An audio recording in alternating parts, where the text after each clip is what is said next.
Hi, everyone. My name's Jennifer Kyle. I am 61 years old, living with cystic fibrosis. I was a late diagnosis at 37.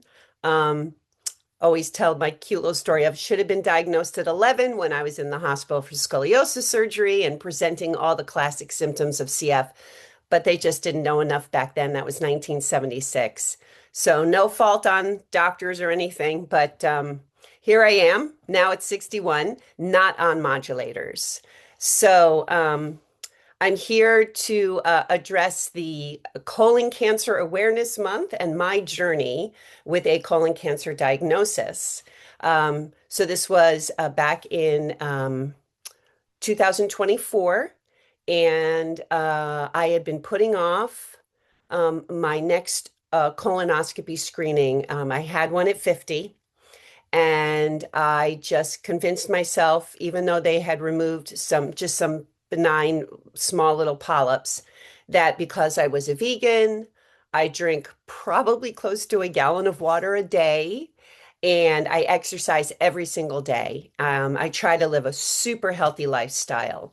Um, and I just convinced myself because of my lifestyle choices that there was no way, there's just no way that I ever had to worry about colon cancer. Plus, we had no history of it in our family whatsoever. And that year of 2024, my sister finally went in for, she's older than me, and she is just a carrier of CF. So she's asymptomatic for the disease. She went in for her first colonoscopy very late, and they found 12 polyps in her. Thank God, all of which were benign. But 12 is a huge number. We all know this.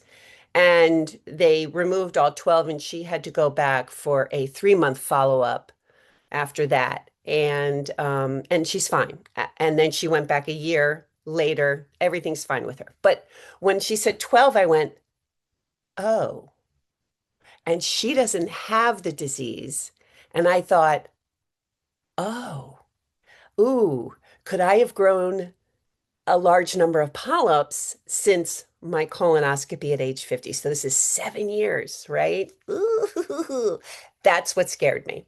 So I thought if my sister could have 12 polyps without having CF, oh dear Lord, I got to do this. So um, I had it done, and I'll never forget being woken up by the doctor. And I thought, that's weird.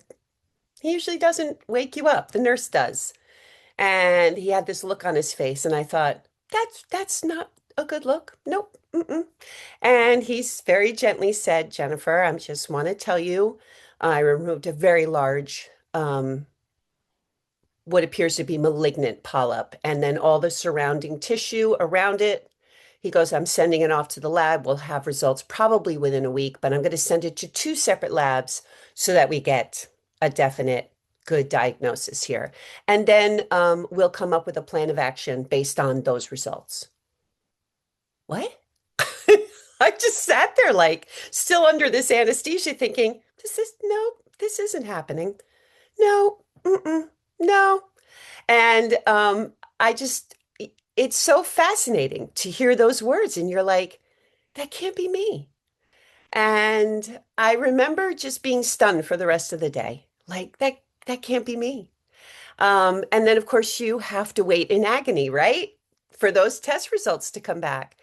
And you know it's not good when 48 hours later the doctor's calling you. So the first lab had come back 100% positive for cancerous growth. So I had to do a 6-month follow-up, to which now you're just a nervous wreck going into it. And here's the worst part, and we all know this as CFers, the prep is horrible because it takes so long for us to empty out. So here we were, we're prepping a week ahead of time, where most people are 24 hours to 48 hours before their colonoscopy. We're a whole week. And I still wasn't clean, being a vegan, drinking water, and even prepping for a week. So now they included my prep to be a 2-week cycle. And so I'm going through this misery for 2 weeks, getting all cleaned out. nervous as can be, but thank God the 6 month follow-up came back clean. So now I have a 3 year wait to repeat.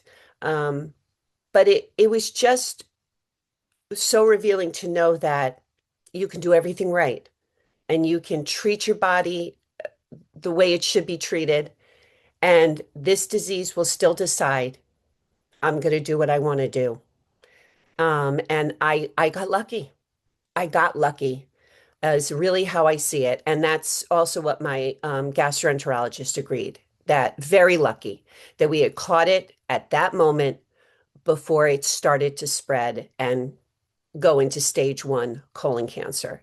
So, this was my second bout with a cancer diagnosis. I had had cervical cancer and had my entire cervix removed in my 30s, but I wasn't diagnosed yet with CF when that happened. So I didn't know the connection at all. Um, and so this has been very interesting for me with these two cancer diagnoses. Now you have to see them on every report you go with every appointment. It's like it puts you in a whole different category. And you still kind of sit there and go, that's not me. I shouldn't be seeing those words. Um, but now at this age and having had this happen twice to me now, um, I don't mess around anymore. So I went for a full skin cancer screening this year where they found a small little melanoma on my nose. Thank God again, caught it early, got rid of it. But I realize now that they're not joking when they say we are at high risk. And you don't have to have a history of this in your family. It's just how CF works. And so if this message can reach one person to change their mind about getting their colonoscopy done, I hope so. Because I wouldn't have thought in a million years I would be talking about this. And here I am. And here I am. How lucky, right? That I get to talk about this. So that's my message to all of you wonderful CFers out there.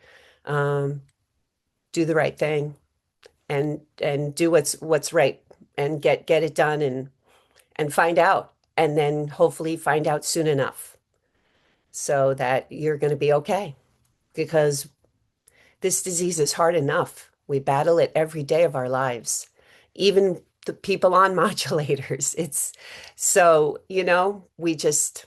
we have to keep doing what's right. And when they say get it, go get it.